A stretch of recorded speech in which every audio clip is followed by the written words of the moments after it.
माननीय सदस्यहरू, सङ्घीय संसदको दुवै सदनको संयुक्त बैठकको कारबाही प्रारम्भ हुन्छ।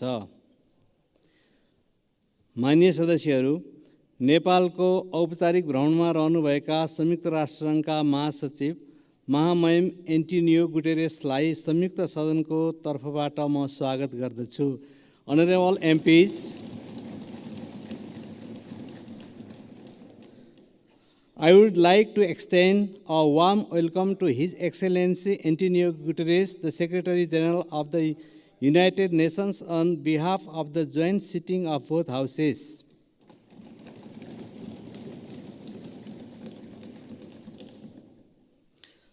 माननीय सदस्यहरू, म महासचिव महामहिम एन्टोनियो गुटेरेसलाई सङ्घीय संसदको दुवै सदनको संयुक्त बैठकलाई सम्बोधनको लागि अनुरोध गर्दछु। Honorable MPs, I would like to request His Excellency Antonio Guterres to address the joint sitting of the both houses of the Federal Parliament.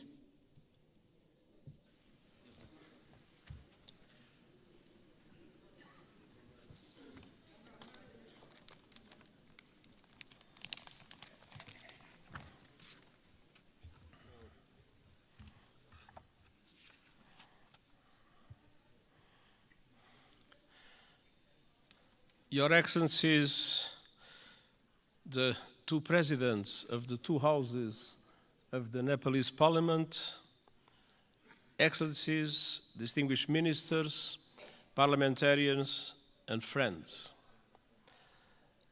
Allow me, before I start, to express my deep gratitude for the wonderful hospitality that the government and the people of Nepal has provided to me during these 3 days. All the facilities that were put at my disposal have transformed this visit in an enormous success. I learned a lot, and I commit to use what I learned to support Nepal in your struggle against climate change and for development of your country. When I am here, I am twice at home.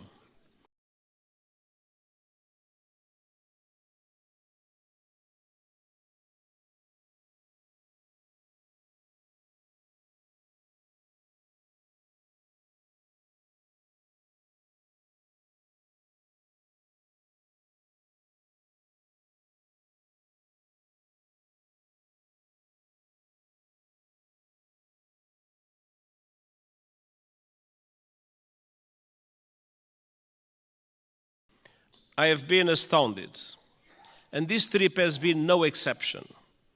What I've seen and experienced in the past few days will stay with me always. The sunlight hitting the Himalayas, the warmth of the people, the richness of your cultural diversity, and of course, the sanctity of Lumbini. I thank the government of Nepal for your invitation, your hospitality, and your welcome to me and to my delegation. Excellencies, we meet today amidst a world in turmoil. Decades of progress on poverty and hunger are being reversed in large parts of the world. Inflation is undermining household and national budgets. Families and countries alike face financial crises. Women are underrepresented and underpaid, and I recognize the enormous effort that Nepal is doing in the way for gender equality, full gender equality, and I praise your efforts and its results. Violence and conflict abound. While the conflict in the Middle East is thousands of miles away, Nepalis were among the many victims of Hamas' brutal attacks in Israel. I send my sincere condolences to the families of the 10 Nepalese students who were killed and express my best wishes for the safe return of Mr. Bipin Joshi, who is missing. Distinguished parliamentarians, as geopolitical tensions rise, global divisions are becoming deeper and more dangerous. and smaller countries fear becoming collateral damage in competition between the great powers. And climate catastrophe is accelerating with a deadly force. In responding to this crisis, the world could learn much from Nepal. This country is a promoter of peace, a champion of multilateralism, and a staunch supporter of sustainable development and climate action. Nestled between two great powers, you have forged your own paths to safeguard your sovereignty and your independence. And your journey over the past 20 years has been wonderful to see. A new republic with a new constitution has the UN Charter at its heart. You were quick to embrace the Sustainable Development Goals and are making progress on many of them, independently of the difficult financial conditions that developing countries face in today's unfair world. Your country has successfully calmed the storms of conflict and moved from war to peace, a process the United Nations has been proud to support. Dear parliamentarian colleagues, Nepal does not stand still.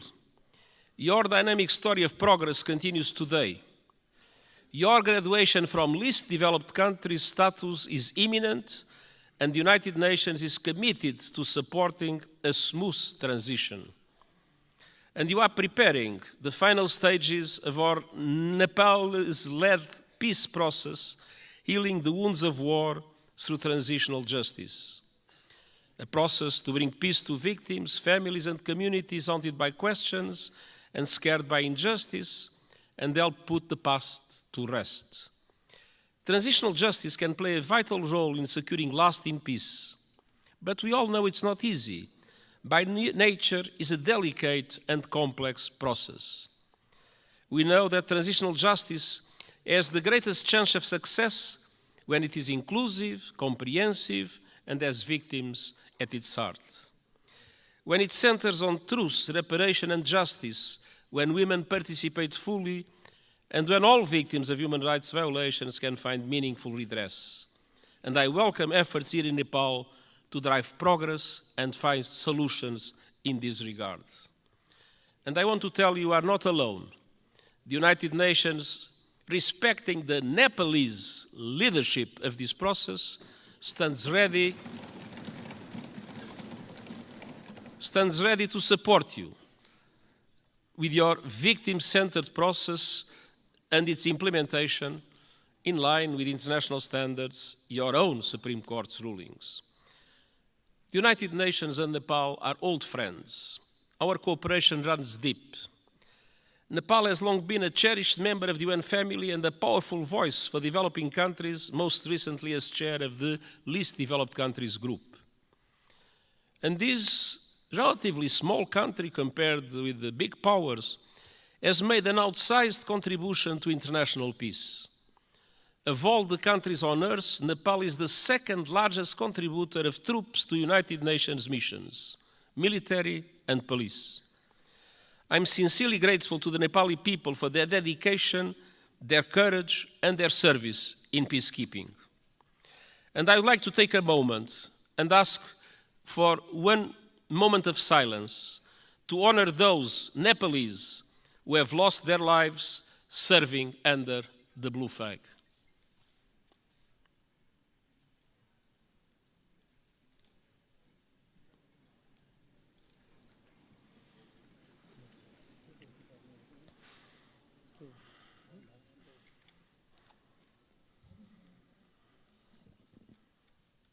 हामी मौन धारणको लागि 1 minute साथ दिनेछौँ।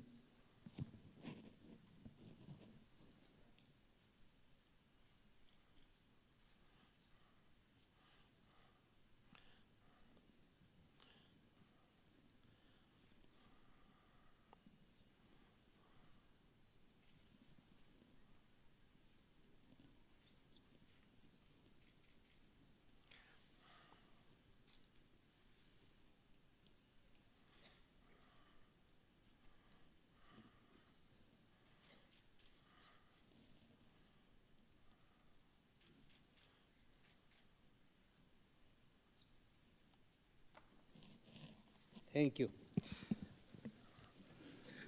Their memory will never be forgotten, and the United Nations is proud of the exceptional contribution of Nepalese soldiers and police officers in our peacekeeping missions. Dear parliamentarian colleagues, on climate action, Nepal is a frontrunner.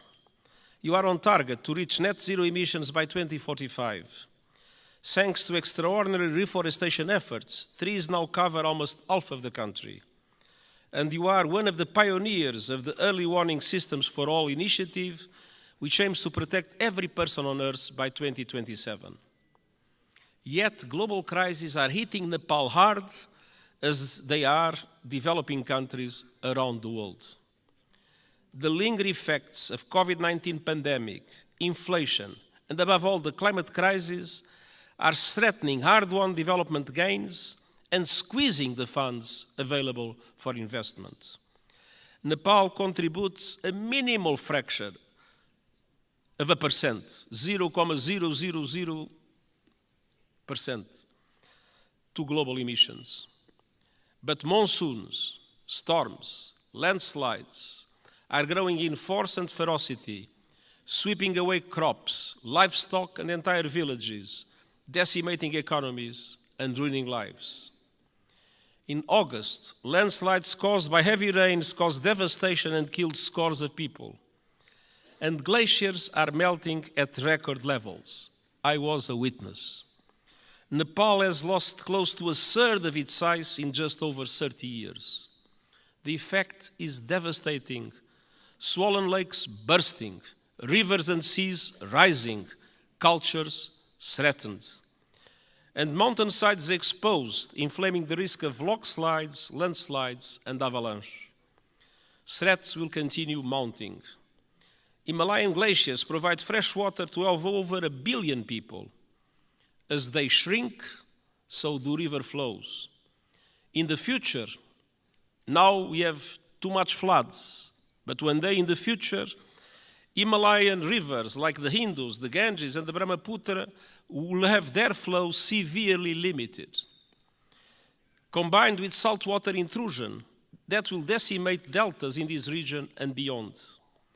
That could mean low-lying communities and entire countries erased forever. Millions of people on the move and fierce competition for water and land. Nepal is now one of the countries that is suffering the most, but other South Asian countries might become in the future terrible victims of the receding glaciers of Nepal. Dear parliamentarian colleagues, what is happening in this country as a result of climate change is an appalling injustice and a searing indictment of the fossil fuel age. I am deeply concerned by those communities in Nepal facing the brutal impacts of the climate crisis. The United Nations stands with them. The world must do the same. That was one of the reasons why I took profit of my visit to the Everest base camp to issue a video for the whole world showing the drama of receding glaciers and the impacts that will have in the future. Nepal and other developing countries need far greater international support to aid development, accelerate climate action, and weather the current global storms. I have proposed a Sustainable Development Goals stimulus that would release at least $500 billion a year in affordable long-term finance for sustainable development and climate action in developing countries like Nepal. Member States welcomed the proposal at the General Assembly last month and committed to advance it. I call on them to take action now to make these commitments a reality. Unfortunately, in our world, many times people announce commitments and then do not implement those commitments.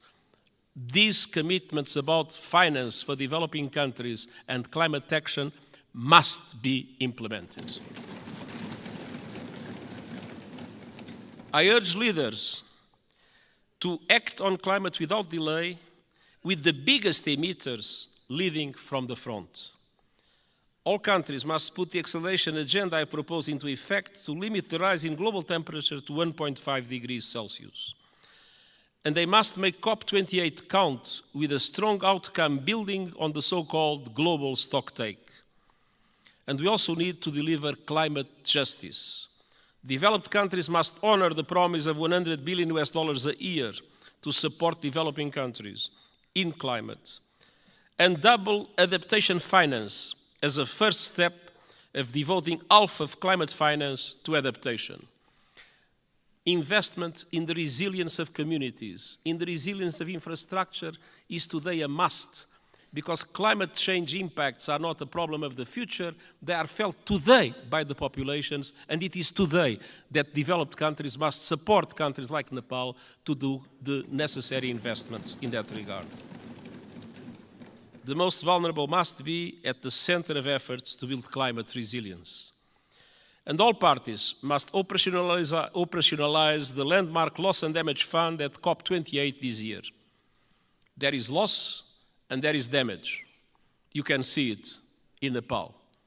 There must be a compensation for it. The Nepalese people depend on it.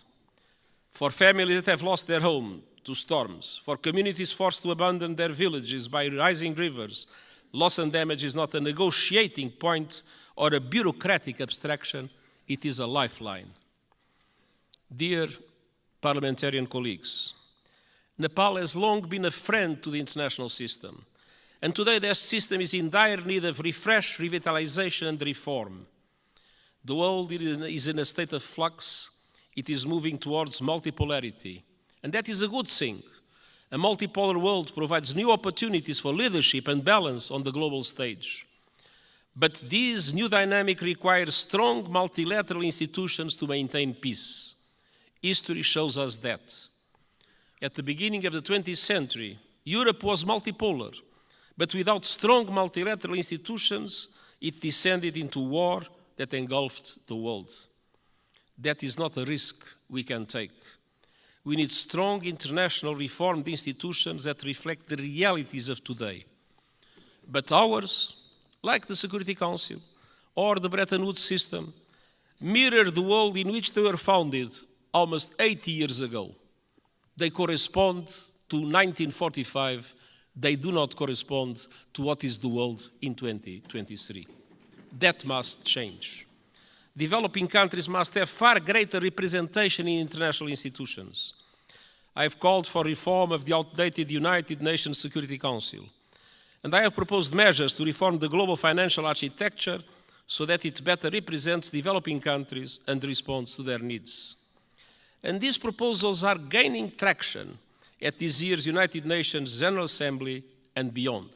But of course, there is always the resistance of those that benefit from the present unfair systems.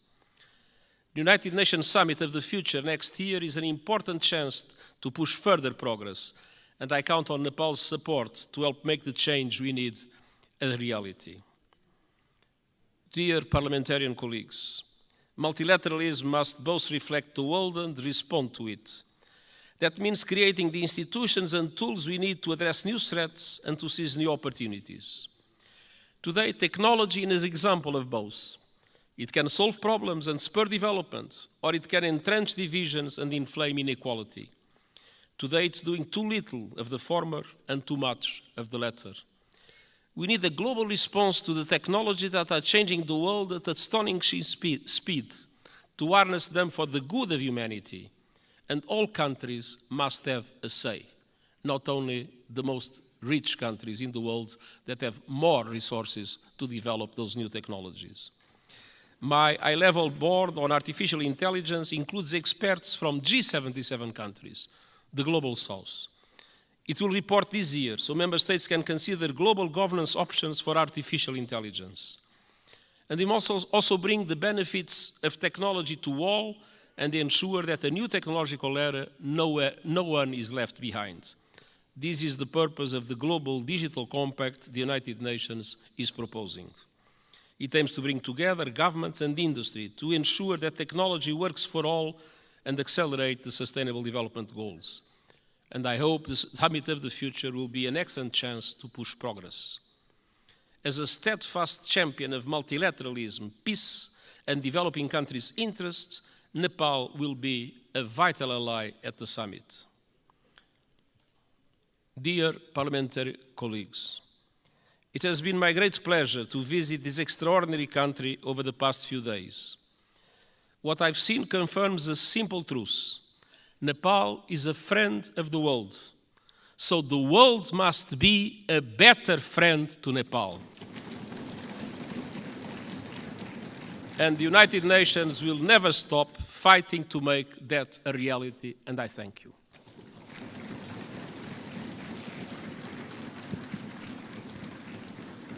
अब म महामहिम Antonio गुटेरेसलाई आसन ग्रहण गर्न आग्रह गर्दछु. Now I would like to request his excellency to be seated. माननीय सदस्यहरू, संयुक्त राष्ट्रसङ्घका महासचिव महामहिमबाट आज सङ्घीय संसदको दुवै सदनको संयुक्त बैठकलाई भएको सम्बोधनप्रति निम्नलिखित धन्यवाद प्रस्ताव प्रस्तुत गर्दछु. धन्यवाद प्रस्ताव. संयुक्त राष्ट्रसङ्घका महासचिव महामहिम एन्टोनियो गुटेरेसबाट नेपालको सङ्घीय संसदको दुवै सदनको संयुक्त बैठकलाई गर्नुभएको सम्बोधनको लागि संयुक्त सदनको यो बैठक महामहिमप्रति धन्यवाद ज्ञापन गर्दछ.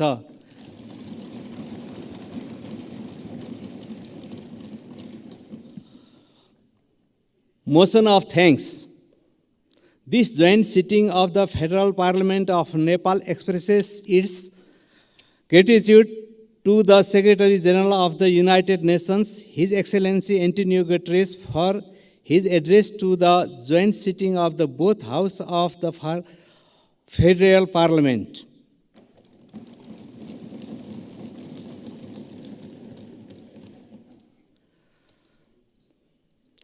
माननीय सदस्यहरू, उक्त धन्यवादको प्रस्तावलाई सहमति जनाइदिनु हुन म आग्रह गर्दछु.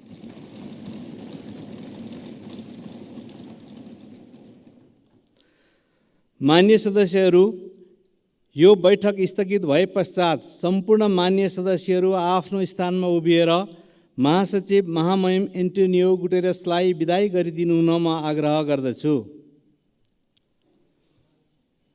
माननीय सदस्यहरू, सङ्घीय संसदको दुवै सदनको संयुक्त बैठक यहीँ स्थगित हुन्छ.